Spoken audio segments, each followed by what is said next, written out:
ஆதி பராசக்திக்கு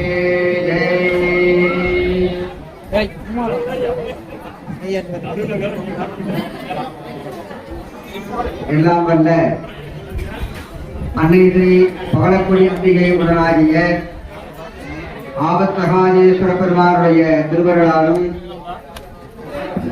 அன்னை ஸ்ரீ துர்கா பரமேஸ்வரியுடைய திருவருளாலும் இவ்வாலயத்திலே மகா சண்டி யாகமானது வெகு சிறப்பான முறையிலே துவங்கி நடைபெற்றுக் கொண்டிருக்கின்றது. அன்னையினுடைய வழிபாட்டிலே இந்த சண்டி யாகம் மகோன்னதமானது, மிக சிறப்புடையது. அந்த துர்கா பரமேஸ்வரிக்கு செய்யக்கூடிய யாகத்திலே இதை விட ஒரு பெரிய யாகம் எதுவுமே இருக்க முடியாது. அப்பேற்பட்ட ஒரு மகோன்னதமான யாகம் இந்த சண்டி யாகம். அந்த ஆதி பராசக்தியுடைய பராக்கிரமங்களை எல்லாம் சொல்லி ஹோமங்கள் செய்யக்கூடியது. அந்த அன்னை துர்கா பரமேஸ்வரிக்கு கண்டிகா தேவி என்று பெயர். கண்டி என்று சொன்னால் என்ன அர்த்தம் அப்படின்னா பிடிவாத குணம் உடையவன் அப்படின்னு அர்த்தம். நம்ம வீட்டில் நம்ம குழந்தைகள்லாம் நான் ரொம்ப பிடிவாதமா இருந்துன்னு சொல்றோம். ஏன் அப்படி கண்டித்தனம் பண்ற அப்படின்னு சொல்றோம் இல்லையா? அப்படி அந்த அம்பாள் வந்து அப்ப அம்பாள் அப்படி என்ன கண்டித்தனம் பண்ண அப்படின்னாக்கா,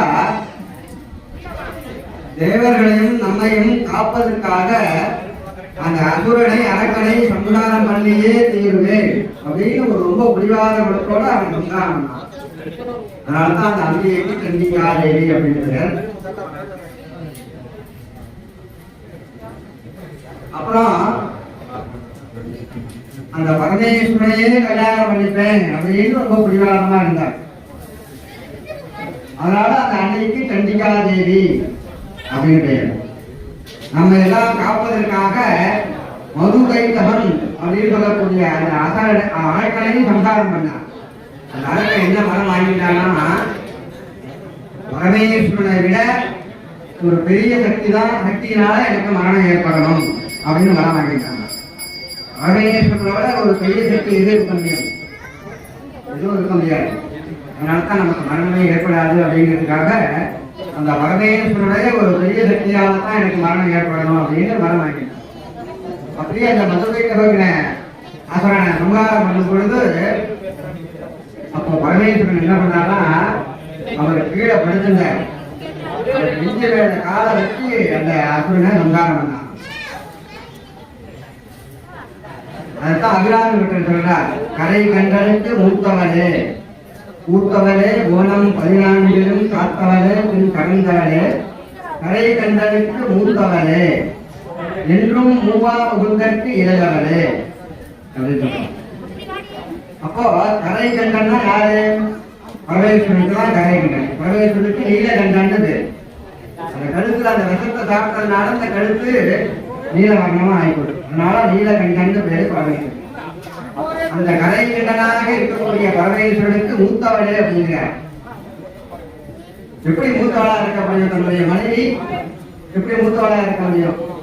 அந்த சம்ஹாரம் பண்றதுக்காக அந்த பரமேஸ்வரனுடைய நெஞ்சு வேலை காலை வச்சு அந்த மதுகைதவன் என்று சொல்லக்கூடிய அந்த அரக்கனை சம்ஹாரம் பண்ணான் அந்த நேரத்தில். அதனாலதான் அந்த அந்தாதிகளை பார்த்தீங்கன்னாக்கா, கரை கண்டனுக்கு மூத்தவனே என்றும் மூவா முகந்தற்கு இளையவனே.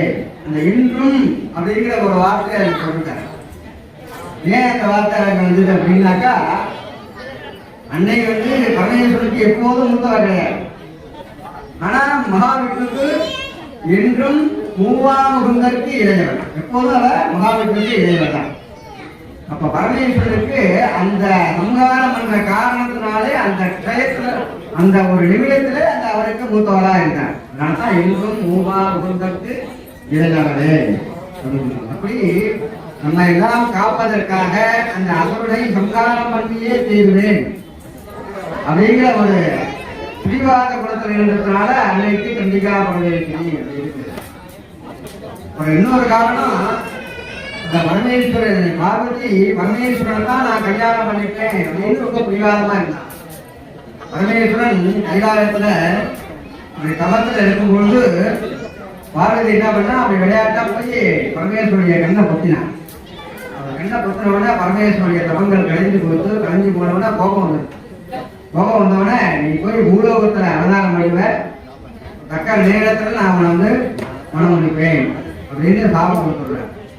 இப்போ பார்வதி ரொம்ப மன்றாடி கேட்கிறா, சுவாமி உங்களை விட்டு நான் ஒரு நிமிடம் கூட பிரிந்து இருக்க மாட்டேனே, உங்கள் உடலிலேயே சரிபாதையாக எனக்கு கொடுத்தேனே, இப்போ என்னை பிரிஞ்சு போக சொல்றேனே பூலோகத்திற்கு, நான் எப்படி உங்களை பிரிஞ்சு இருப்பேன் அப்படின்னு சொல்றான்.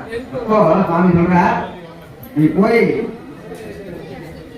பாண்டிய தேசத்துல மகாராஜாவுக்கு குழந்தையே இல்லை, இந்த பாண்டிய மகாராஜாவுக்கு மகளாக நீ பிறப்பாய், உன்னை தக்க நேரத்திலே சித்திரை மாதத்திலே உத்தர நட்சத்திரத்திலே உன்னை வந்து நான் மனம் முடிப்பேன், நீ போ அப்படின்னு சாமி சொல்றேன். அப்போ இந்த பார்வதி பூலோகத்துக்கு அவதாரம் பண்றார். இந்த பாண்டிய மகாராஜா அவருக்கு குழந்தையே இல்லை. எந்த சாபங்கள் எந்த ஒரு பாவங்கள் இருந்தாலும் அதற்கு விமோசனம் எங்க கிடைக்கும் அப்படின்னாக்கா நம்ம நாட்டில் தான். எந்த அவதாரத்திலையும் பாருங்க, நீ எங்க போய் லண்டன்ல போய் போற, நீ போய் எங்க இதுல போய் போற, துபாயில போற அப்படிலாம் கிடையாது. எந்த அவதாரத்துல இருந்தாலும் விமோசனம் கிடைக்கணும்னா அதுக்கு பாரத தேசம் தான். அதுக்கு தான் நம்ம பாரத தேசத்துக்கு புண்ணிய பூமி அப்படின்னு இருக்கு. ஏன் இதுக்கு புண்ணிய பூமின்னு பேர் வந்தது அப்படின்னா, எவ்வளவோ நதிகள் இருக்கு, கங்கை, யமுனை, சரஸ்வதி, கோதாவரி, கிருஷ்ணா அப்படின்னா நதிகள்லாம் கிடையாது. இது எந்த ஒரு நதியாவது வெளிநாட்டில் இருக்கா நினைச்சு பாருங்க. துபாயில ஒரு நதி இருக்கா, இல்ல லண்டன்ல இருக்கா, அமெரிக்கால இருக்கா? இந்த உலகத்திலேயே பெரிய நதி நைல் நதிங்க. அந்த நைல் நதிக்கு ஒரு புண்ணிய தலம் கிடைக்குமா?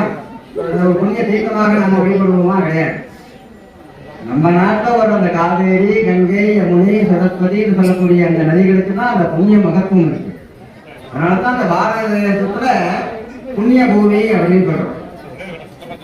அந்த பாரத தேசம் அதோடு மட்டும் இல்லாமல் 63 நாயன்மார்களும் அவதரித்த தலம் நம்ம பாரதத்துல. ஏதாவது ஒரு நாயன்மார் வெளிநாட்டு எங்கேயாவது அவதரிக்க பண்ணிருக்காரா அப்படின்னா கிடையாது. 63 நாயன்மார்கள், 18 சித்தர்கள், 12 ஆழ்வாராதிகள் இவர்கள் எல்லாம் அவதரித்த தலம் இந்த பாரத தேசம். அவர்களுடைய பாதம் பட்ட பூமி.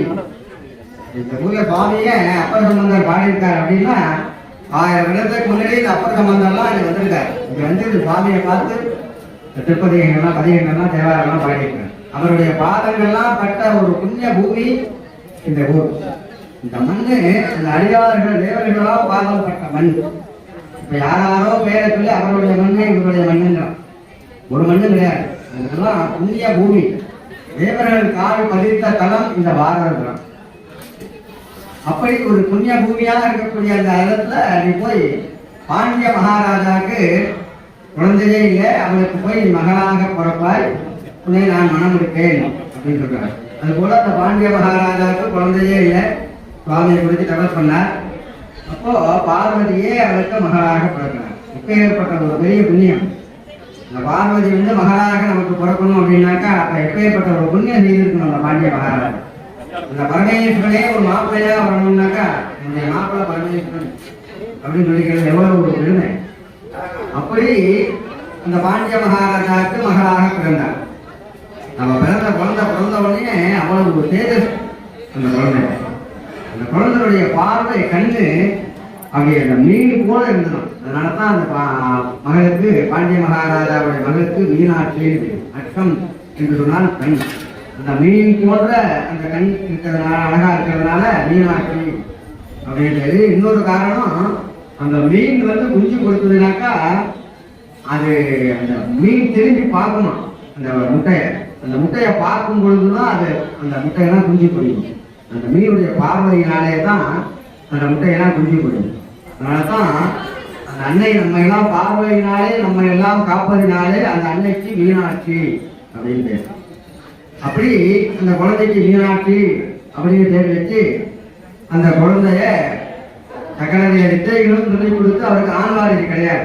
ஒரு ஆண் மகனை போல அந்த நாட்டுடைய ஒரு இளவரசு போல அந்த பொண்ணை வளர்த்து வந்தார். எல்லா வித்தைகளும் சொல்லி கொடுத்து அந்த பொண்ணை வளர்த்து வந்தார். திருமண பருவம் வந்தது. நம்ம திருமண பருவம் வரும்பொழுது இந்த பக்கத்தில் இருக்க மகாராஜா, பக்கத்து நாட்டு ராஜா, அரக்க ராஜாலாம் நாங்கள் கல்யாணம் பண்ணிக்கிறோம், நாங்களாம் பண்ணிக்கிறோம் போட்டு வரா. ஆனா அந்த மீனாட்சி என்ன சொல்றா, நான் யாரையும் கல்யாணம் பண்ணிக்க மாட்டேன், என்ன கல்யாணம் பண்ணிக்கிறதுக்கு பரமேஸ்வரன் இருக்கா, அவர் தான் வருவார் அப்படின்னு சொல்றாரு. மகாராஜாலாம் சொல்றான், இதெல்லாம் நடக்காத கிடையாமா, பரமேஸ்வரன் வந்து கல்யாணம் பண்ணிப்பாரா உடனே எப்படிமா நடக்கும் அப்படிங்கிறார். கண்டிப்பா சித்திரை மாதம் உத்தர நட்சத்திரம் தண்ணிக்கு வருவார், எனக்கு கல்யாணம் பண்ணிப்பார், நீங்க ஏற்பாடு பண்ணுங்கன்னு சொல்றார். அப்போ அந்த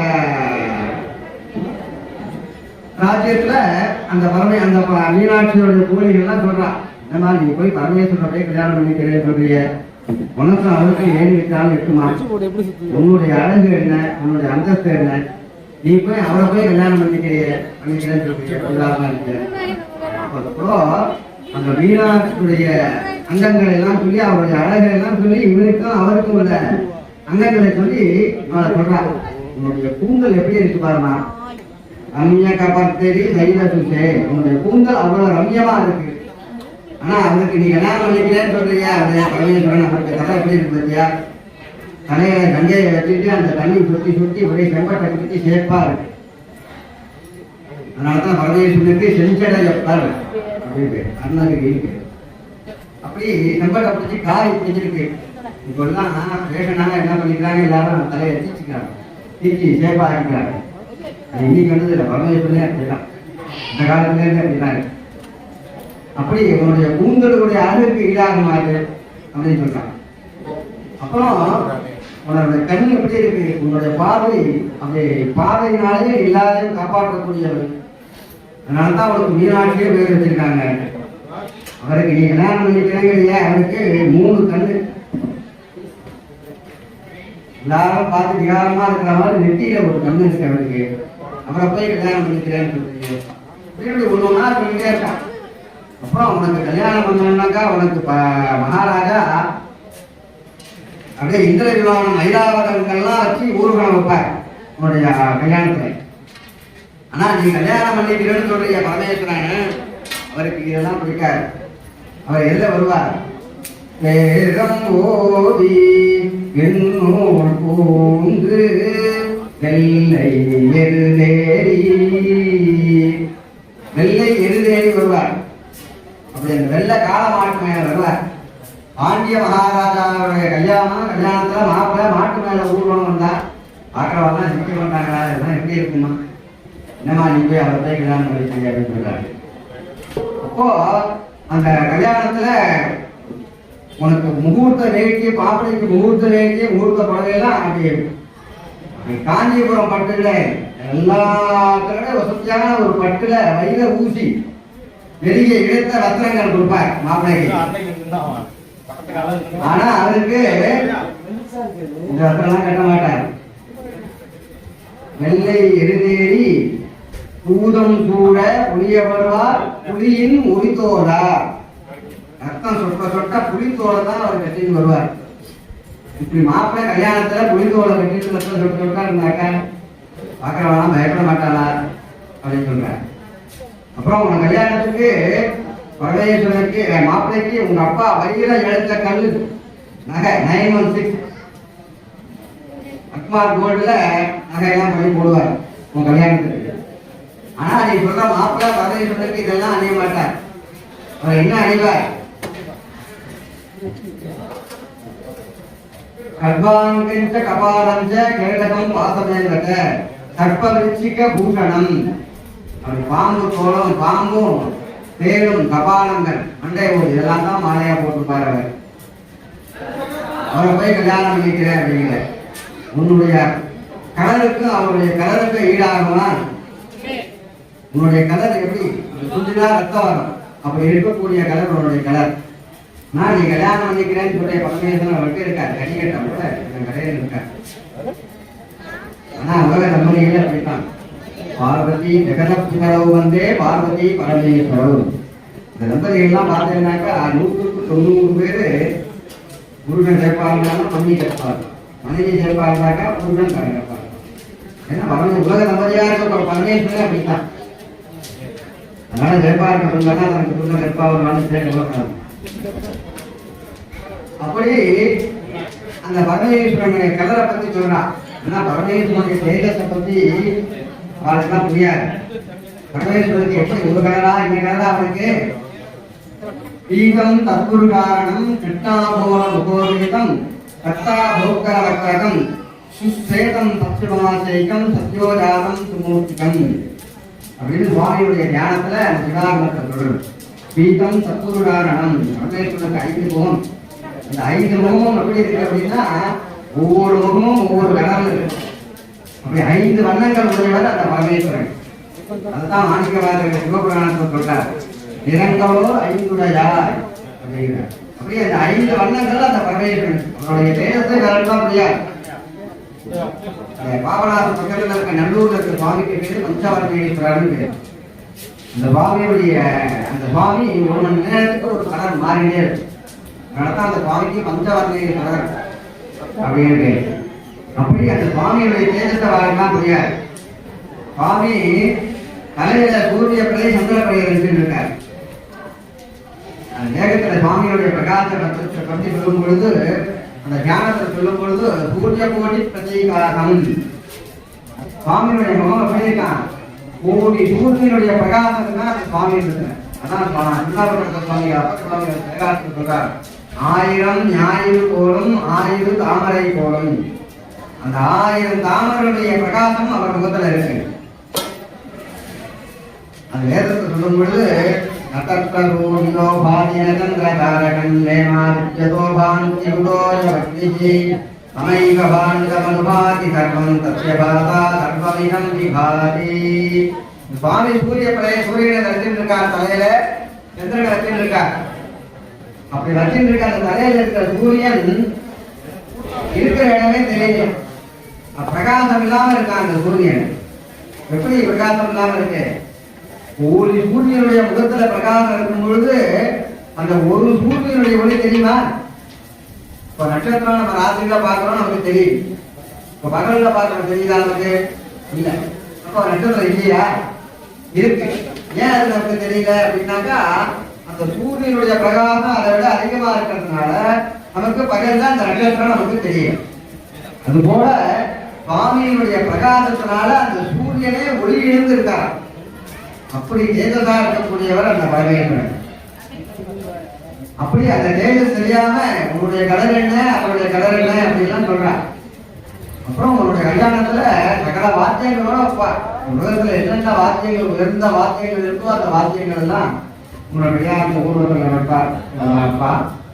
ஆனா அவருக்கு இதெல்லாம் பிடிக்காது. தாக தப்பட்டை சங்கு அந்த வாத்தியத்தோட தான் வருவாங்க. உன்னுடைய கல்யாணத்துல பெரிய பெரிய மகாராஜாலாம் வருவா, அவனா ஊர்வலத்துல வருவா. ஆனா நீ கட்டிக்கிற மாப்பிள்ள பூதம் சூழ பொழிய வருவார். பூதக்கிழங்களோட வருவார்.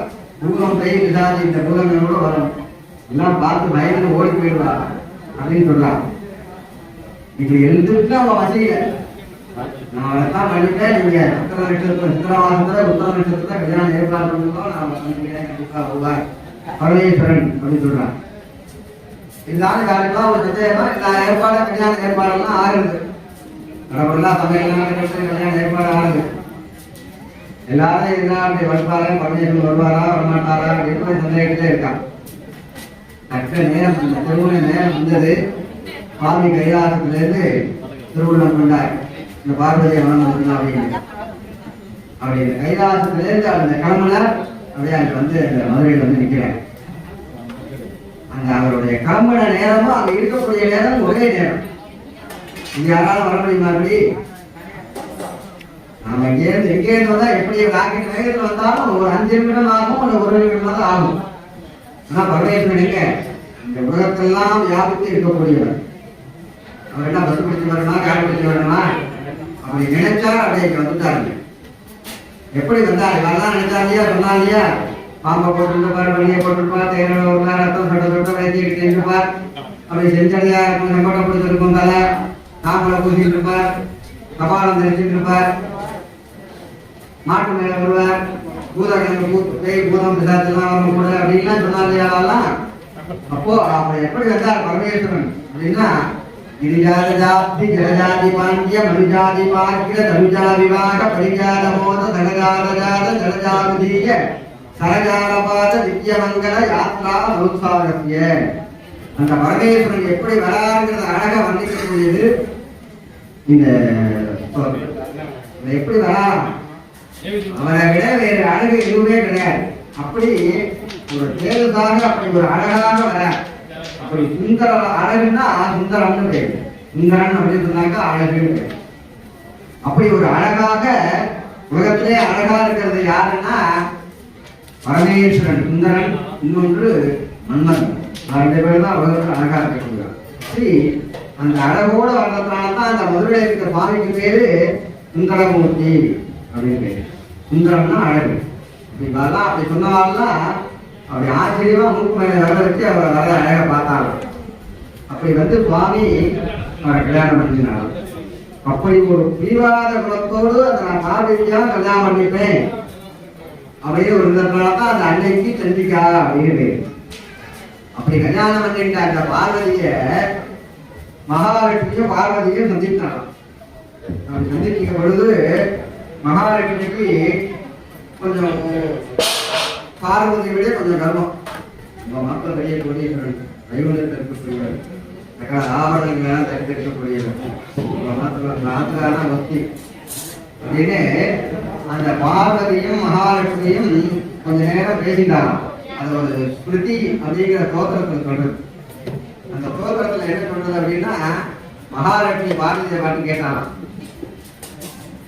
நாட்டுக்கார கையில மான் வச்சுட்டு இருப்பாரு, இந்த மான் குட்டி நல்லா இருக்கா அப்படின்னு கேட்டாங்க. அவர் பார்வதியை கிண்டல் பண்றதாக, வாத்துக்கார கிண்டல் பண்றதா நினைச்சுட்டு அப்படி கேட்கறாலும் மகாலட்சுமி. பார்வதி சொன்னாலா, மான் குட்டியும் நல்லா தான் இருக்கு, பன்னி குட்டியும் நல்லா தான் இருக்கு.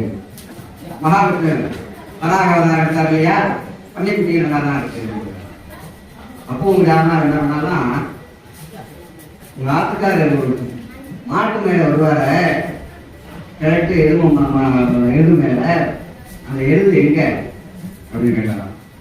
அது திருச்சிலே பார்வதினால மாடு எங்க போயிருக்குன்னு மாடு மேய்க்கிறவனை கேட்டா தான் தெரியும்.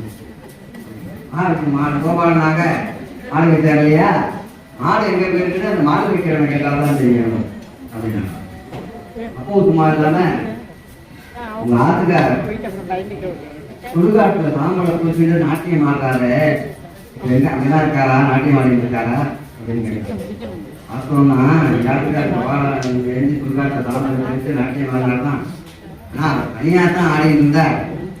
பிருந்தாவனத்துல போய் பாரு, 8 கோபிகளோட அந்த ஆத்துக்கார ஆடிட்டு இருக்காரு, அங்க போய் பாரு அப்படின்னு. அப்புறம் உங்க ஆத்துக்கார பிச்சை பாத்திரம் எடுத்துட்டு பிச்சை எடுக்க போனாரு, தாழ்பாவனத்துல பிச்சை எடுத்தாரா அப்படிங்கிறாரு. நாட்டுக்காரர் பிச்சை எடுக்க போனாருன்னா அவர் ஞான பிச்சை எடுக்க போனாருங்க அப்படின்னு சொல்றாரு. ஆனா உங்க ஆத்துக்காரரு மகாபலி சக்கரவர்த்திட்ட போய் ஞானம் வாங்க போனாரு. வாமன அவதாரம் எடுத்து சின்ன பையனா போனார். சின்ன பையனா போய் எனக்கு 3 அடி மண்ணு வேணும்னு கேட்டார். அப்படி அந்த சின்ன பையனா போய் 3 அடி வேணும்னு கேட்டா எந்த ரூபத்துல வந்தாலும் அந்த ரூபத்துல தானே அளக்கணும். அப்ப அளக்கும் போது விஸ்வரூபம் எடுத்தால்தான் அது எப்பேற்பட்ட ஒரு ஏமாத்துத்தனம். உங்க மாதிரி ஏமாத்திலாம் பிச்சை வாங்கினாரு, ஞான பிச்சை எடுக்கிறதுக்காக போனார் அப்படின்னு இவங்க சொல்றாரு. இது சொல்லும்போது பார்வதி ஒரே காட்டாகவா பார்வதிக்கு மகாலட்சுமி நமஸ்காரம் பண்ணி அதுக்குதான் தப்பு அப்படின்னு சொல்லி பார்வதிக்கு சிம்மாசனத்தில் இருக்கும்போது சாமரம் வீசினாங்க. சசாமர ரமாபாணி சத்திய தட்சிணை செய்தாதீங்கன்னா காமரை வீசி அதெல்லாம் தப்பு ரெண்டு மன்னிச்சுக்கோ அப்படின்னு சொல்லி மன்னிக்கிறார். அப்படி அந்த பார்வதி பரமேஸ்வரனையே கல்யாணம் பண்ணிக்கணும் அப்படின்னு புதிவாதமாக இருந்து கல்யாணம் பண்ணிட்டார். அப்படி அந்த பரமேஸ்வரனும் பார்வதியை தான் கல்யாணம் பண்ணிட்டேன் அப்படின்னு புதிவாதமாக கல்யாணம் பண்ணிக்கிறதுனால அன்னைக்கு சந்திக்கா தேவி அப்படின்னு. இந்த ஆலயத்துல ஒவ்வொரு வருடமும் இந்த ஆடி மாதத்துல இந்த அன்னைய செல்வர்கள் ஆதிவார ஆதிவார வழிபாட்டு மன்றத்தினர்களால் சிறப்பான முறையில் ஏற்பாடுபட்டு ஒவ்வொரு வருடமும் மிக சிறப்பாக அந்த துர்கா கோமம் எல்லாம் நடக்கும். இந்த வருடம் இந்த சண்டி கோமம் நடக்கிறது. இந்த சண்டி கோமத்தை மிக சிறப்பாக அவர்களெல்லாம் நடத்தி கொண்டிருக்கிறார்கள். ராஜசிவாச்சாரியார் தலைமையிலே அந்த சண்டி யாகமானது சிறப்பாக நடந்து கொண்டிருக்கின்றது. இந்த சண்டி யாகத்திலே 700 ஸ்லோகங்கள், 13 அத்தியாயங்கள் 13 பகுதிகளாக இருக்கக்கூடியது இந்த 700 ஸ்லோகங்கள். அந்த ஒவ்வொரு அத்தியாயத்திற்கும் ஒவ்வொரு அதிதேவதை நாளை காலை எல்லாம் சொல்லுவாங்க. இப்ப அந்த 700 ஸ்லோகங்கள் இப்பொழுது ஜென்மாச்சாரிய பெருமக்கள் எல்லாம் அமர்ந்து அந்த பாராயணம் செய்தார். சப்தசதி என்று பெயர். சதம் என்று சொன்னால் 100, சப்தம் என்று சொன்னால் 7. 700 ஸ்லோகங்களை அடங்கியதான அந்த மந்திரத்திற்கு சப்தசதி என்று பெயர். அந்த அதை இப்பொழுது சிவாச்சாரிய பெருமக்கள் எல்லாம் பாராயணம் செய்தார்கள். அதே மந்திரத்தை கொண்டு நாளை காலை யாகங்கள் நடக்கும். அது 13 அத்தியாயங்களாக 13 பகுதிகளாக ஒவ்வொரு அத்தியாயமாக அந்தந்த தேவதைக்குரிய தானியங்கள், அந்தந்த தேவர்களுடைய வஸ்திரங்கள், அந்தந்த தெய்வங்களுக்குரிய பழங்கள், ஒவ்வொரு அத்தியாயத்திற்கும் ஒவ்வொரு தெய்வங்கள் தான் சொல்லுவோம். அப்படி உன்னதானமான முறையிலே அந்த கண்டி ஹோமமானது நாளை காலை நடைபெற்று அதையும் நினைவு பெற இருக்கின்றது.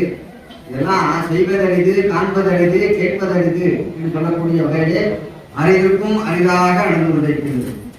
இந்த சப்தசதி ஸ்லோகத்துல என்ன சொல்றது? அது கேட்டால் நமக்கு என்ன கிடைக்கும் அப்படின்னா, இழந்த பதவியை கொடுக்கக்கூடியது இந்த சப்தசதி, இழந்த செல்வங்களை எல்லாம் கொடுக்கக்கூடியது, நாம் என்னென்ன பிரார்த்தனை செய்கின்றோமோ அவை அனைத்தையும் கொடுக்கக்கூடியது அந்த மந்திரம். இதெல்லாம் இப்போ பாராயணம் அதெல்லாம் கேட்டு இருக்கின்றீர்கள். நீங்கள் எல்லாம் நீங்கள் நினைத்த காரியங்கள் எல்லாம் கண்டிப்பாக நிறைவேறும். இந்த நேரத்திலே இந்த யாகத்திலே அமர்ந்து நமக்கு வேண்டியதெல்லாம் அன்னையிலே பிரார்த்தனை செய்து கொண்டால் நிச்சயம் அந்த அன்னை துர்காபுரமேஸ்வரி உங்களுக்கு அனுகிரகம் செய்வார் என்று கூறி இப்பொழுது அந்த முதற்கால யாகத்தினுடைய நிறைவாக திவ்யாபதிகளெல்லாம் நடந்து கொண்டிருக்கின்றது.